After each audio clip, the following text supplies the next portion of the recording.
முதலமைச்சர் ஜோசப் விஜய் தலைமையிலான தாவேகா அமைச்சரவை அமைந்த பிறகு தனது அமைச்சரவையில் பெரும்பான்மையை நிரூபிப்பதற்காக குதிரை பேரம் நடைபெற்றதாக பகிரங்கமான குற்றச்சாட்டுகளை தொடர்ந்து எதிர்க்கட்சிகள் வைத்து வந்த நிலையில் தற்போது அதை நிரூபிக்கும் வண்ணமாக பல காட்சிகள் அரங்கேறி வருவதாக மீண்டும் திமுக ஐடி விங் கடுமையான விமர்சனத்தை தாவேகா அரசு மீது வைக்க துவங்கி இருக்கிறது. அதிமுகவின் முன்னாள் அமைச்சர்களான விஜயபாஸ்கர், எம்.ஆர். விஜயபாஸ்கர் ஆகியோர் தாவேகாவில் இணைந்த விழா கோலாகலமாக சென்னை மகாபலிபுரம் அருகே நடைபெற்றது.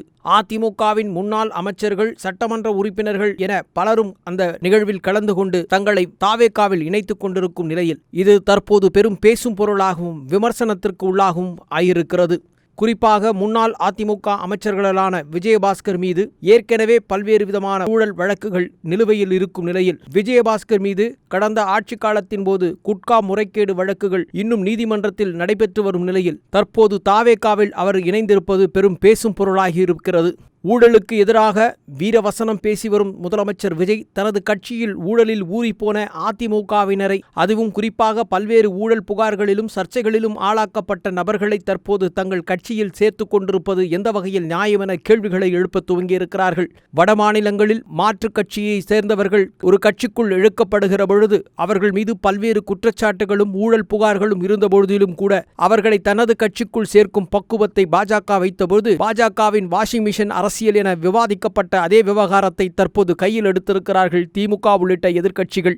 சமீப நாட்களாக வட மாநிலத்தின் அரசியல் அணுகுமுறையை பின்பற்றும் நடைமுறையை தாவேகா பின்பற்றி வருவதாகவும் தாவேகா கட்சியில் தற்போது வாஷிங் மிஷின் கொண்டு வரப்பட்டு வாஷிங் மிஷின் மூலமாக கரைப்படைந்த முகங்கள் யாரெல்லாம் தனது கட்சிக்குள் நுழைகிறார்களோ வாஷிங் மிஷின் மூலமாக தூய்மைப்படுத்தும் பணியில் ஈடுபடுகிறார்களா என்பதான கேள்விகளை திமுகவின் நாடாளுமன்ற உறுப்பினரும் திமுகவின் மூத்த தலைவர்களில் ஒருவருமான கனிமொழி தற்போது கடுமையான விமர்சனத்தை தாவேகா அரசு மீது வைத்திருக்கிறார்கள். தூய்மையான ஆட்சி என அடையாளத்தை படுத்திக் கொண்டு மக்களிடத்தில் வாக்கை சேகரித்த பொழுது திமுகவை கடுமையான விமர்சனங்களை சொன்ன முதலமைச்சர் சற்று யோசித்து பார்ப்பாரா? தற்போது தாவேகா தூய்மையின் கட்சி என்பதற்கான அடையாளம் என்பதை சொல்ல அவரால் தைரியம் இருக்கிறதா என்பதான பல அடுக்கடுக்கான கேள்விகளை திமுகவின் ஐடி விங்கினர் தற்போது சமூக வலைத்தளங்களில் பரவவிட்டு வருகிறார்கள். தாவேகா கட்சியில் பல்வேறு மாவட்டங்களில் வலிமைக்குரிய தலைவர்கள் தன் கட்சிக்கு வந்து சேர்ந்த போதிலும் கூட தற்போது தாவேகாவில் ஏற்கனவே தேர்தல் களத்தில் நின்று வென்றவர்கள் தற்போது புதியவர்களின் வரவால் பலவிதமான புருவங்களை உயர்த்த துவங்கியிருக்கிறார்கள். எனவே தாவேகா கட்சிக்குள் தற்போதே இருந்தே உட்கட்சி பூசல்கள் ஆரம்பித்து விட்டன என்பதான செய்திகளும் அரசல் புரசலாக பேசப்பட்டு வருவதையும் மறுப்பதற்கில்லை. தேர்தல் நேரத்தில் தான் யார் எதிரி என்று வைத்திருந்தோமோ அதே எதிரிகளை தற்போது தாவேகாவில் இணைத்துக் கொண்டு கட்சியை வளப்படுத்த வேண்டும் என்பதற்கான நிலையில் நிலைப்படுத்தினால் மாவட்டங்களில் கட்சி பணியாளர்கள் எப்படி கட்சி பணிகளை மேற்கொள்ள முடியும்? தேர்தலின் போது எதிர்கொண்டவர்கள் அவர்களே கட்சிக்குள் வந்து மீண்டும் அவர்களுக்கு பொறுப்புகள் வழங்கப்பட்டால் கடந்த காலங்களில் 3 ஆண்டுகளுக்கு முன்பாகவே கட்சி துவங்குவதற்கு முன்பாகவும் ரசிகர்களாகவும் சேவை மனப்பான்மையுடன் பணியாற்றி நம்மையெல்லாம் ஓரங்கட்ட வேண்டிய நிலை ஏற்படுமா என்ற கேள்விகளையும் கேட்டு தற்போதே புலம்ப துவங்கியிருக்கிறார்கள் தாவேகாவின் கடைநிலை தொண்டர்கள்.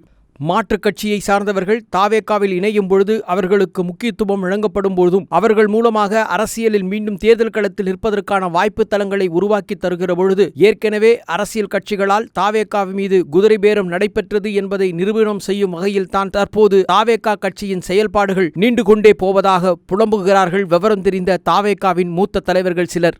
சமீபத்தில் தமிழக முதலமைச்சர் பொறுப்பேற்ற பிறகு சொன்ன விஷயங்களில் ஒன்று, ஊழல் செய்ய யாரையும் அனுமதிக்க மாட்டோம், ஊழல் செய்தவர்கள் யாராக இருந்தாலும் விடமாட்டோம், அவர்கள் மீது கடுமையான நடவடிக்கையை எடுப்போம் என்றெல்லாம் சொல்லிவிட்டு தற்போது ஊழலில் ஊறிப்போன அதிமுகவின் சில முக்கிய முகங்களை தனது கட்சிக்குள் சேர்த்திருப்பதும் அவர்களுக்கு காலப்போக்கில் பதவிகளையும் அதிகாரங்களையும் கொடுக்க போனால் கட்சியின் நம்பகத்தன்மை எப்படி என்பதான பல்வேறு கேள்விகளை எழுப்பியிருக்கும் திமுக மட்டுமல்லாமல் பல எதிர்க்கட்சிகளும் இதுபோன்ற விமர்சனங்களை தற்போது பேச துவங்கியிருக்கிறார்கள். 2 விஜயபாஸ்கர்கள் விஜயமாயிருக்கும் தாவேகாவின் செயல்பாடுகளை எப்படி எதிர்கொள்ளப் போகிறது தாவேகா என்பதும் தாவேகாவுக்கு வாக்களித்த மக்களுக்கு தாவேகா என்ன விளக்கம் சொல்லப் போகிறது என்பதும் காலத்தின் கைகளில் உள்ளது.